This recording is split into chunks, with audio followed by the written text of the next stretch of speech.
Does your ATV have a lot of play in the front wheels like this? Well, if it does, keep watching because today I'm going to show you how to replace the front bearings in your ATV.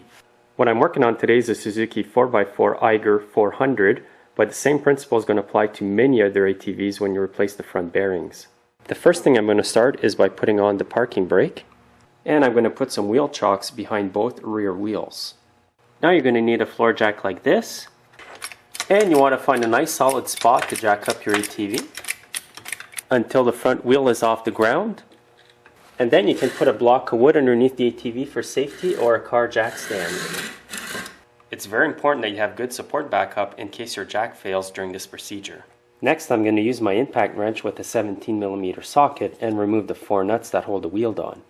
If you don't have an impact wrench, you can use a ratchet and a 17mm socket.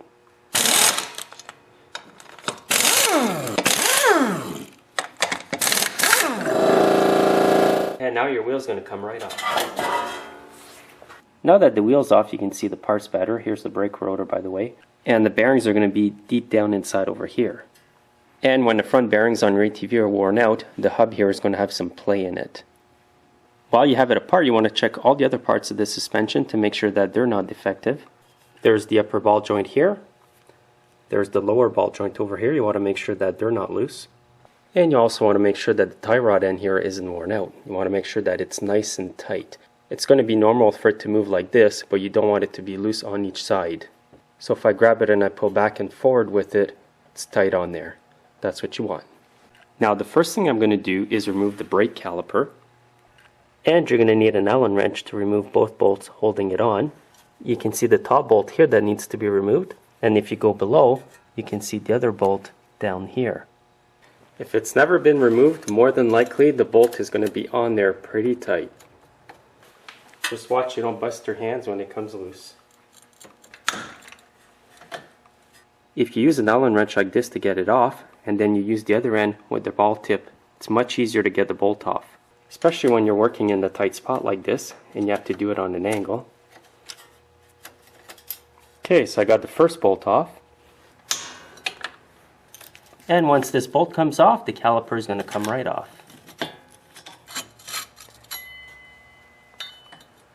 And now you can examine your brake pads while you do this. They're going to be stuck inside the caliper, and as you can see, these ones are about 50% good or more, so I'm going to keep those. So now just move the caliper out of the way. Up here will be fine. The next thing I'm going to do is remove the cotter pin in front of this nut. Sometimes you just grab it with a pair of side cutters without cutting it and just pull up like that. What you need to remove now is this 30mm nut. So you're going to need a big socket and a breaker bar to do this. But to make the job a lot easier, I'm going to use an impact wrench with a socket. By the way, you should not use a chrome socket like that. I'm just doing this today because I cannot find my 30mm impact socket. So please do not do as I'm doing today with the chrome socket. And always wear safety glasses when you use an impact wrench. By using an impact wrench to remove this nut, it's going to apply a lot less pressure on the whole drive system, and it's going to jerk the nut right off by giving it little taps with the impact wrench motion.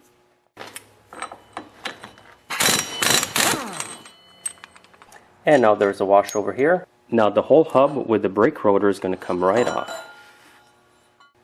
And now I'm going to remove the 3 10mm bolts that hold the guard in place.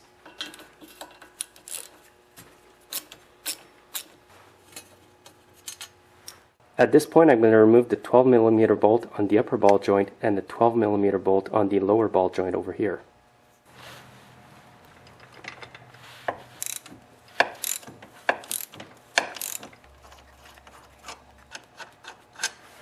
Now before I separate them, I'm going to remove the cotter pin underneath the bolt here of the tie rod end.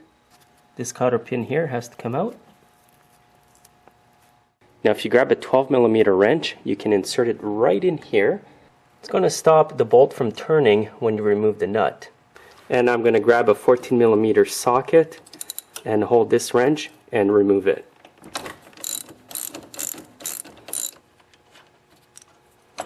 And now the tie rod end should come right off. I'm just going to put the nut back on so I don't lose it. So now at this point you're ready to take the whole yoke off. You can basically just separate the ball joint from the top I didn't even have to use a hammer today.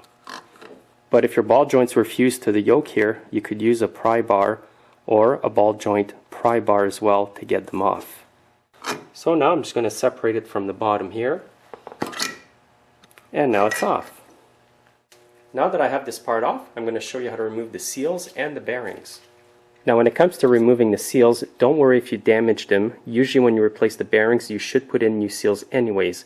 And if you buy an aftermarket kit of bearings, it will come with the inner and the outer seal. So I'm just going to grab a flat screwdriver, a large one. I'm going to insert it in between the bearing and the seal. Then I'm just going to pry it. You're going to see the seal lift. And you can do this all the way around, especially if you want to save your seal. I don't recommend it. I recommend you put new seals anyways. And there you go, the first seal is removed. Now I'm just going to flip it over and repeat the process on the other side. This one here may be slightly more difficult to remove. But again, don't worry if you damage the seal during removal. And this one came off, and it's still good actually. Now you might be thinking, do I need any special tools to remove the bearings? Well, the answer is no. All I'm going to use today is a roll pin punch.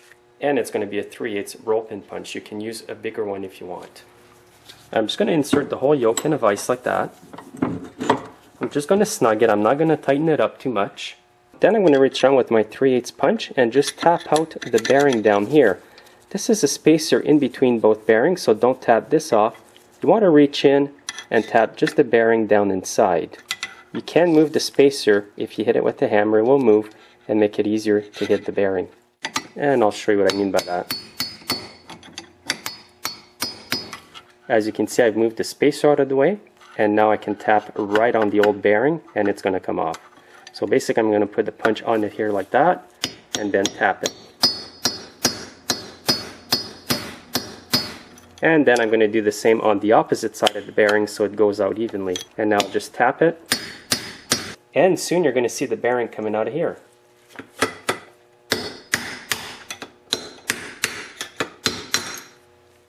So here's the first bearing and the spacer. You want to save the spacer because you're going to have to reuse it when you reinstall the new bearings. Now to remove the other bearing, I'm going to use the same procedure, just in a slightly different position because of the way the yoke is shaped.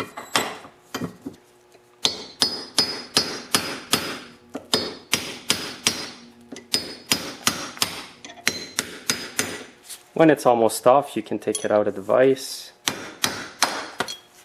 So it's that easy to remove the bearings. You do not need a press to do this. Now if your ATV is really old and the bearings will not come out, you may have to heat part of the yoke in order to get them out, or take them to a shop where they have a press and they can get them out for you. And sometimes a bearing puller will work to get them out. Now before I get started, I'm going to wash the yoke with some old straight gas. You can also use some parts washer fluid.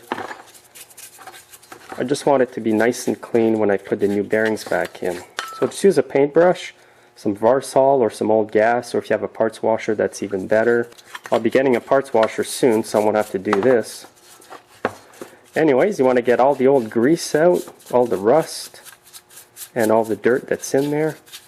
Okay, so I've got everything cleaned up. I'm ready to go. I made sure there was no rust inside where the bearings go. You want to make sure that that's absolutely clean like that. And today I'm using a set of aftermarket bearings. They're called All Balls Racing. And on the box here it tells you what ATVs it will fit. What I'm working on today is the EIGER, the 400F. And it also shows other makes there. And when you open up the kit, you have your 2 bearings. And you're also going to find 3 seals in the new kit. The reason why there's 3 seals in this kit is that because they fit an assortment of ATVs, and some ATVs will use different inner seals. So just select the 2 that best match your own ATV. For the Suzuki EIGER that I'm working on today, I'll be using this seal here and this one over here. And just to show you how close they are to being matched, this is the one I'm going to use, and this one over here is going to match the outer seal.